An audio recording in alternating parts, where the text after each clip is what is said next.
Welcome back. I'm Kim Bailey, she's Fulyana Osborne, and this is Inside Exec. Today we're continuing our discussion with Matt Wenberg about his journey, his education journey particularly, from an apprentice aircraft mechanic to his current studies in MBA. He's also going to talk to us about completing the Kokoda Challenge, which I'm particularly interested in. So let's now pick up where we left off with Matt. We've talked a fair bit about teamwork and relationships in teams and producing high quality work. I'm interested now in the customer service type of things. I guess for the most part your customers have been internal in the organisations you've been with? No, I've dealt with a lot of external customers as well. A lot of internal. It's obviously a lot of internal customers, but now I've had a lot of external customers where they've asked to do a specific job and I've had to complete those tasks. Sometimes not to their requirements, but you've got to sort of convince them, if that makes sense, yes, that it's probably the best approach. Yeah. Can I just clarify, when you say external customer, would that be somebody who owns an aircraft and bring it to your organisation for repairs or maintenance? Correct. There are actual companies out there, especially the aircraft, that are just based on maintenance, whether or not they're your own fleet. Some owner-operators run their own maintenance division to keep the costs down. Obviously, right. Makes great business sense. But there are other companies that rely solely on just being a maintenance organisation without a fleet of aircraft that rely on external customers to bring their stuff in. So true mechanics, really? Yeah. Well, glorified mechanics is the term I like to use. So, Now just be very careful, Matt, because my eldest boy is a real mechanic. Oh, right. On real cars. Oh, okay. Yeah. He will be listening. And the second son is a real pilot. Oh, there you go. So I should tread very I do every day. I'm very careful with them every day. Oh, the relationship between aircraft maintenance engineers and pilots it's a good one. It's a love-hate relationship, I must say. Yeah, let's be truthful. Well. So, Matt, back to Kim's initial question that I interrupted, was in relation to customer service, is it different when you're responding to a request and a service to an external customer to an internal one? Is there a difference in the way you would operate? Yes. With the internal, just the way I knew that, like, the way the aviation industry works, or where I worked especially, was that it was different because I was more on a time frame when it came to the internal customers, and that they were like it was like the pit crew type thing. You get an aeroplane in, you try and fix it as quick as you possibly can, and then you want it out again. So everything was like very, very, very, very quick. We had external customers where mainly what I dealt with was the components of things like that. So I ran the own shop of a component shop. And the internal customers to me were those aeroplanes coming into the hangar, and they'd sit there and they say, "All right, we need you to fix this component real quick." And all right, so that would take precedence over most of all the other jobs. After that, it was like more of a case by case matter, urgency, and as every maintainer knows, it's down to logistics. You know, what parts you had at that particular time is what job you could finish at that particular time. So it was a lot of juggling, especially dealing with the logistics side to it. They're an internal customer type thing, and dealing with them was a lot of give and take, where you had to be patient with them because technically it wasn't their fault that a part was coming in that had a lead time. But then you had the customer on the other side telling you, "Come on, I need this really, really quickly now." And then just being that middleman, you had to be careful who you upset a little bit more on the day, pretty much, if that makes sense. Yes, Yeah. You had to manage the relationships across the board. Yeah. That's exactly right, yeah. I'm interested in the customer service and the MBA study. Was that part of your MBA work? Customer service? No, but it certainly helped. It certainly helped. It was more the dealing with people thing again, like trying to networking, building relationships. I found, especially when working with customers as well, was the best policy pretty much. It was really good to be able to build a very nice, very good rapport with a customer, I found. But I found myself in a very fortunate position where I could very much directly relate to customers rather than have it go through a middle person. And it's much to the detriment of my supervisor at the time. He didn't really want that. I had to try and convince that people like direct answers. I found that I built a better relationship, working relationship, especially with different customers and that. And especially when you can ring up, they can ring up and say, oh, what things do I have in there? Or how's my aeroplane going? You can sit there and rattle off and go, no, yes, it should be done by this because we've got this to go. And they're happy with that answer. Yes. I found most customers they got very annoyed when you gave them a vague answer. The more direct line to the person doing the job, it sort of overloaded me a little bit, but I didn't mind doing it, knowing for a fact that the more direct line that I had with the customer, the more chance of repeat business. Yep. Because of the better relationship that I had. That you were building. With Yeah. them. Yeah. That's so good. what you're saying is you build a relationship, you understand your customer, how they think, how they like to be communicated with, and give them the facts and give that to them at the right time, which continue to build their relationship. And a lot of that was just normal human nature, but a lot of it also came, some of it came through the MBA as well, where once again, that experience that I had with already dealing with customers sort of made those puzzles fit a lot better reading it through after doing the MBA. I have one more question about the MBA. Was there anything that you felt was lacking in the coursework, something that you had covered in your experience in business and being a manager that you thought should have been included? I had Fulyana help with a lot of the business stuff, especially when it came to case study. I'd send it to her and she'd turn around to me and go, she goes, it sounds good. It's not the way we would actually do it in the industry, but because it's academic, it's more about being academic than it is about being practical in a business sense. Yeah, if you know what I mean. So I do, and that's exactly the response I wanted to get from you. You've done very well. There's still that gap. There is always that gap. There's still that gap between books and actually doing it. And that's why, going back to your question before about experience, that's why I found having just a little bit of experience helps marry it up a bit. We might take a complete break from the work arena and we'll go to Kokoda. Yeah. This was something that you always wanted to do, or the opportunity came up and you thought, I'll give it a go. Just talk us through from the time you made the decision to actually getting there. Alright, I was a very heavy set type of bloke. I wasn't very fit and stuff, and this is going right back to the core of it. Yep. And I did a basic sort of fitness test for a particular job.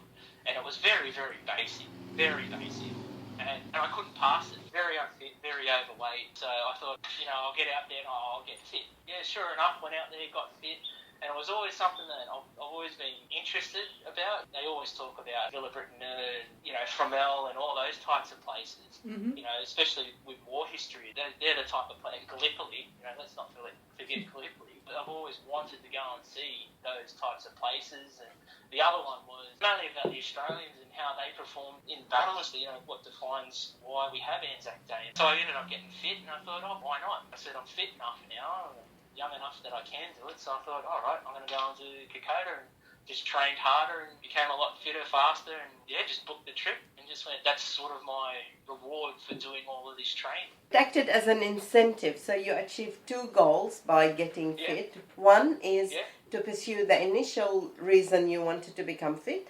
Secondly, it opened a new door for you in that doing the Kokoda, which is something you wanted to do but wouldn't have thought about it if you couldn't finish it, fitness-wise. Well, everybody always said that it was a very, very demanding track to do, and they say it's one of the hardest sea-level walks that you can do, and yes, it is very hard if you haven't trained, that's for sure. Very sure. It was almost an impulse thing. I wanted to do it, so I did it. So the group that you were with, did you know anyone in that group, or were they all essentially a new team? No. All people that I met, including the head guide, I met pretty much once I arrived up at in Port Moresby there. I booked it through a tour group, as everybody should if they are thinking about doing it. Yep. Disclaimer there, don't do it by yourself. Yeah. It was was sort of fortunate and unfortunate at the same time. I found that we had such a small group, you know, it was good that it became very personalised, but towards the end of the trip, you know, we're all sort of sick of talking to each other, as you are after 8 days living very close together with each other, and especially being strangers. You know, we got to know each other very well after that, yeah. It's interesting that you can see that in an environment where you are physically challenged, that you're also mentally challenged, not just in terms of the physicality of what you're doing, but the relationship stuff as well.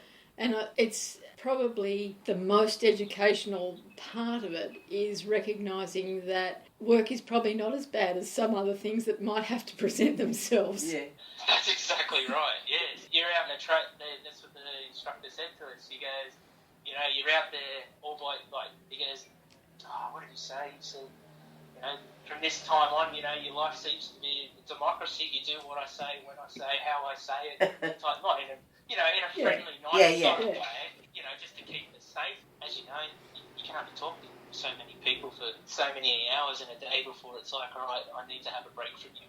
Type thing, and I'm pretty sure they felt the exact same way about me as well. So, it was a very, very, very eye-opening experience, that's for sure.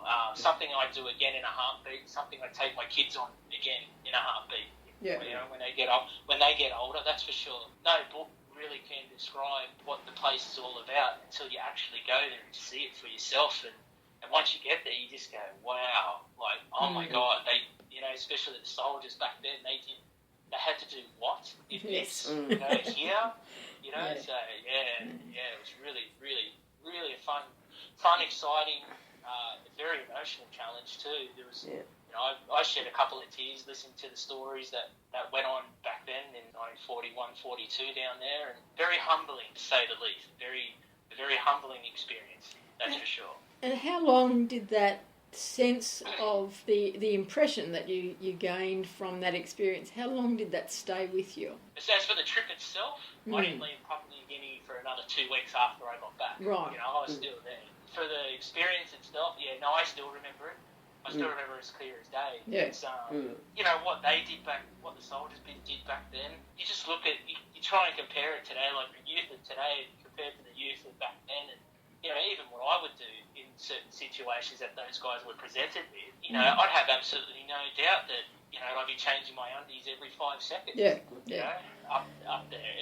And just to think that they did it, they had to do it, they had no choice. It was either do that or die. These days, most teenagers chuck a hissy fit once you take their iPhone off them. Yeah. You know? So it's quite feasible and easier for us to understand the way that so many of them returned with an inability to get back into the workforce, to relate to other people, to do a whole range of things that we can't look at it and say, well, why didn't they just, you know, pick up where they left off? Oh, no way. You couldn't. Even to the soldiers of today, like, I'm not by means I'm not saying that I've ever been in any battle zone or anything like that, but I take my hat off to them for what they do, that's for sure. Yeah. You know, past, present and future, that's for you know, definitely sure that I do. Like I said, there's been many books written about it. You can read as many books as you want about it, but until you go there and just see the environment, especially Kokoda Trail, like hot, humid, yes, there's other sections of the track where it's freezing cold. It's absolutely freezing cold. To walk, say, 2 extra days, you know, then you're sweating your bum off because it's so bloody hot. You know, it's just very, very tropical. Some of the stories that came out of there, there was one particular story where they said that, you know, one of the soldiers got shot through his ankles and had to crawl for 2 weeks along the track. And here we are, bitching and whinging that it was hot and humid. Might have to take our shoes off and we've got leeches. No, let's stop. That's right. The saying was, they reinforced was, you know, past the track, they had to face the track, the dysentery, the typhoid, the lack of food, and once they got through all that, then they had to face the Japanese. You know, so it puts a lot of other things in perspective of what we take for granted, that's for sure. So are there any other challenges like that you are interested in trying out? No, my wife would let me do. No, there's a couple couple other things. Just typical bloke thing. I want to go across the Simpson Deserts, On a travel camel? things like that. Nothing major. Oh, there is another one that you told me about. What's that? You want to follow tornadoes or something, didn't you? Yes, that's another. Storm chaser. Yes, storm Yes. chaser. That's Yeah, quite extreme as well. That'd be my bucket. That's my ultimate overseas trip. Everyone says they want to go to America to see New York or Las Vegas or anything like that. I want to go and see hillbilly hick towns out in the middle of Texas, chase bloody tornadoes. That's what I want to do. So living where you are now, you're just getting in some trainings with the cyclones. Is that That's right? That's right. Yeah. That's if they're the come this way. So they're very temperamental things. They are. Once again, the wife doesn't let me go out and chase them. Strange, that's very strange, yes. Yeah, I don't know why. It's just, It's called Doc Health and Safety, I think. yes. I think it's more sensibility more than anything, isn't it?